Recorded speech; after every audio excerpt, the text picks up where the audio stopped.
It's the things we love most that destroy us. The most recent Hunger Games movie, The Ballad of Songbirds and Snakes, is now out and the #1 movie in the world, directed by Francis Lawrence, who did the rest of the Hunger Games films from Catching Fire onwards, and is an adaptation from the novel of the same name written by Suzanne Collins. The story centers around a young 18-year-old pre-President Snow and his experiences before becoming the tyrannical villain we know him to be in the Hunger Games franchise. Wearing red to represent the blood that is on President Snow's hands throughout this film. So the blood of a certain part of my body that fills whenever I see him on the screen. This is a villain origin story, essentially, and this is a prime example of how you are supposed to do a villain origin story, and I'm here to explain why. It's been a recent trend where movies try to humanize their villains that almost depletes the whole purpose of their origin story. They try to make these villains almost the heroes of their own origin story, and either forget to explore the reason behind these characters becoming a villain, or minimize the plotline altogether. This is where the Ballad of Songbirds and Snakes propels itself against the competition, against the rest. And this is a prime example of how you do a villain origin story. When it comes down to it, I realize that there are 3 main factors that have been distinguished within these villain origin films that can be done either brilliantly or sloppy. Number 1, sympathy. What these filmmakers fail to realize is there's a difference between sympathy and understanding, and they go too forward with the sympathy card instead of understanding. For some reason, they want to really hammer in the sympathy card for these villains, and apparently that's just the only way that you can gain an interest in these villains and have understanding with them and their backgrounds and their origin story, but that's simply not true. It's one tactic that I personally find super lazy and cheap, because instead of finding different ways to make your villain understandable, to have your audience root for them without having to ham in sympathy, they just go for the sympathy card. They go for the easiest thing that they can think of, which is getting the audience to side with them and say, oh, poor person, oh my gosh, look at how much they had to go through. You don't have to do that to have people understand your characters, especially when it comes to villains. A great example is Disney's 2021's Cruella. Are you ready? She's the prime target of bullying in her school and is seen as the outcast. She then is kicked out of school with her single mother. They have to move. She gets murdered in front of her eyes, which Cruella thinks is her own fault. She becomes an orphan at a young age. She then aspires to be a famous fashion designer and ends up working for the power-hungry bitch who killed her mother in the first place. They just Disney out here. Like, do you guys get it? Do you get? We're on her side, right? Right? You want to root for her, right? The one that ends up killing dogs in the future, but look at how much she went through, right? Right? President Snow starts out as a normal guy who has one problem, and it's just getting his family into a better, richer place, and that's it. They're in this, I guess, grungy apartment, but they're not dying. Tigris, his cousin. She's chilling. She's making him some design out of some rat cloth, apparently. It's just his ambition. He just has more ambition for them to get out of a poor-ish lifestyle, you know? It's nothing insanely serious. They do go through his backstory that, you know, the dad died, him and the cousin are orphans, but it doesn't feel too hacked on because they don't in the movie at least. They don't talk about it too much. This is more just to showcase their background and where they came from, but not necessarily to pay sympathy. I can see how you can have some sympathy for them because of this, but it's more so just their situation and not so much, oh my gosh, like look at these poor people, look at how much they suffered. But then after this, that's as little of an inkling to sympathy as you get for this guy, and that's it, which is fantastic. He's a good-looking guy. They make a point of it throughout the movie that he has his looks and charm to him, which I'm happy they did make that point, because I'm like, this man this man is too fine. He's one of the tops in his class, if not the top. I could be wrong. Top of his class, or one of the tops in his class. His classmates treat him normally. They make kind of some snide remarks, but it's, just bitchy comments. It's not like he's being bullied or anything. If anything, the person that's being bullied in their class is Sejanus. Once they start talking about Sejanus, they're like, oh, like, look at that guy, he's over there. And then Snow himself is like, I'm not friends with that guy, I don't know this guy. Ooh, Sejanus who? Hanging tree who? They give you that background to understand his motivation, and his motivation throughout the film is to win that prize money so that can propel them out of that dinky apartment, I guess. Apparently in the books, I will say for the book's sake, from what I've learned, in the books, he is always a self-serving, self-interest person. Everything he does is calculated for himself and himself only. All of this to say, as a villain origin story, you don't gotta pull out so much sympathy card for someone, to make them compelling. He was still an interesting person to look at from the start. I was still invested, not just because he was a good-looking guy. Almost, it makes you respect him in the sense that, okay, I see his determination. I see how much he wants to get out of his situation. So I respect it, but then how far are you willing to go? And it's so compelling and so much better writing than just, oh my god, the poor guy's getting bullied. Other movies should start learning how to do this. Number 2, the other villain. This is probably one of the most annoying parts of any villain origin story, is having the other villain present in the story, meaning the person who is the more evil than the original evil we're focusing on. There's another person that is opposing the original person we are focused on, the person that's eventually supposed to be really evil. In their origin story, there's another one that's more evil than them, which is confusing to me. But again, Hunger Games ends up having this in a very smart, very well written, clever way. I have to praise Suzanne Collins on, because she's the one that wrote this, so I'm just in awe that she managed to do this. I love her. I love her. We have the antagonist of Dr. Gall, brilliantly played by Viola Davis. From the get-go, we know there's something wrong with this lady, but we're not too sure what. We know she's a bit unhinged, but we're not too sure what's up with her. There's an air of mystery surrounding her throughout the film, and again, I just so appreciate that, because it's not known entirely what her motivations and intentions are until further along the lines of the film. Early on, she's shown to doing some cruel things. One test that she does is throw Corio's work in a pit full of snakes and asks his classmate to retrieve it, as she's the one who claims to have written the paper. She tries to retrieve it, fails, gets bitten by the snake.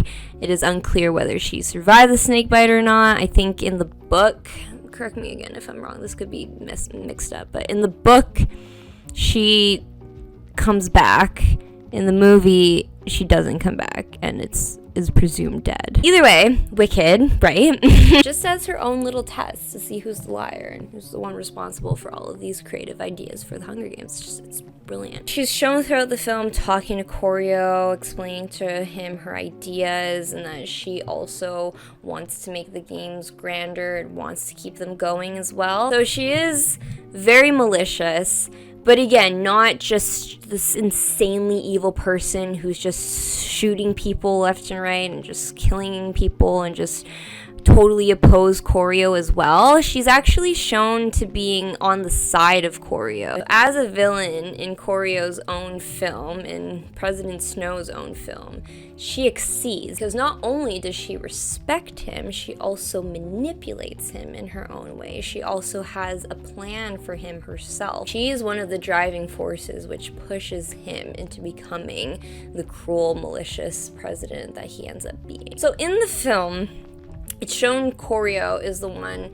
that asks to be sent to District 12 so he can see Lucy Gray again. However, in the novel, and forgive me if I'm wrong because I just Googled this, so I could be wrong. In the novel, apparently it was Dr. Gall's plan to have him sent out to District 12 so that he can see the vicious nature of the world himself and understand why they have the Hunger Games. So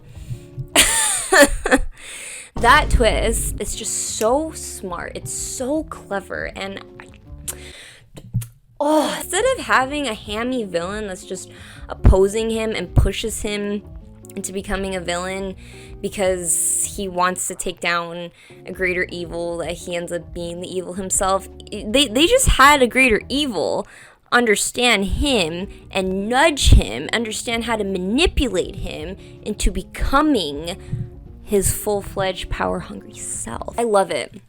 I love it. Number 3, the switch. Now, this is kind of hard to explain because, and I have heard mix back and forth with this section of the Hunger Games film. A lot of people felt like this was rushed. A lot of people felt that Corio turning his evil self was rushed. I personally don't think so, and apparently the book fans don't think so either, because in the books, they understood his mindset, and in the books it's clear from day one that he is a very self-serving person. In that regard, at least the books are clear with that. I did feel in the movie, I didn't think it was as rushed for multiple reasons. When it comes to the switch of when in these origin stories these villains become a villain, it's next to non-existent for the Disney. Again, I do realize that these are considered retellings, at least Maleficent is. Cruella, not too sure. I also looked into the marketing of this film, and it did seem like Disney was marketing this, that she was going to turn evil, and this was her evil villain origin story. I mean, Cruella doesn't make the switch. Cruella, as far as her switch goes, it's knocking over some cereal.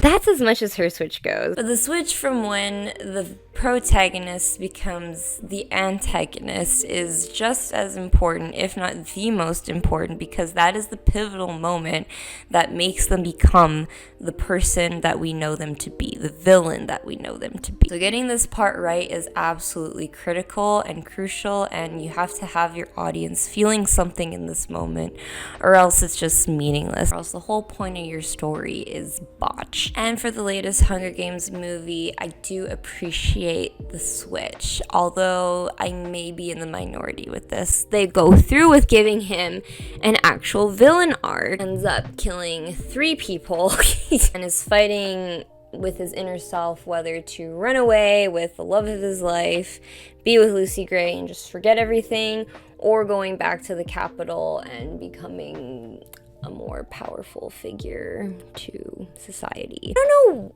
again, when people think he fully made the switch. I'm assuming because by the very end of the film, like maybe the last 5 to 10 minutes of the film, that's when we see him with the coat and the new hairstyle. We can assume he's become more like the President Snow that we know in the future. But I actually felt that it was enoughly fleshed out that I believed him becoming who he was by the end of the movie. I did. Reason being because early on, we don't really see him doing many kind acts, and when he does, it's in his own self-interest. With Lucy Gray, we can assume he does have a soft spot for her, for sure, but everything he does still is in his own self-interest. When he gives her things to win the game, it can be seen as for her, but it's also for him because that gives him more of a shot to win that prize money. And when he saves Sejanus in the arena, he was literally forced to. He wasn't going to do that on his own. He's not really shown to be too much of a kind person at the beginning of the film. He's kinder than he is by the end of the film, but he's not, the most morally right person. They also do a good job showing inklings of him loving power and starting to get power hungry.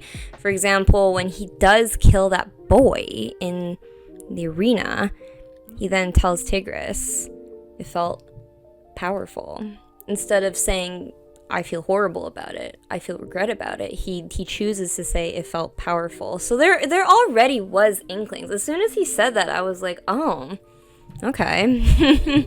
So he already is kind of, feeling that taste for power. Once he becomes a peacekeeper, kills Mayor's daughter, essentially kills Sejanus by outing him, it just felt kind of natural to me because, again, even though he claimed that they were friends, although he claimed that he was like a brother, and you do see that relationship at the beginning, you also get a sense maybe he isn't as close to this guy as he pretends to be. Maybe he is just pretending, again, out of his own self-interest, because Sejanus is a person of high status with parents of high status, so it makes sense for him to be close to someone like this. Let me know in the books if they explore his thoughts towards Sejanus more, but that's what I got from the movie, is that he did care for him as much as he wanted to.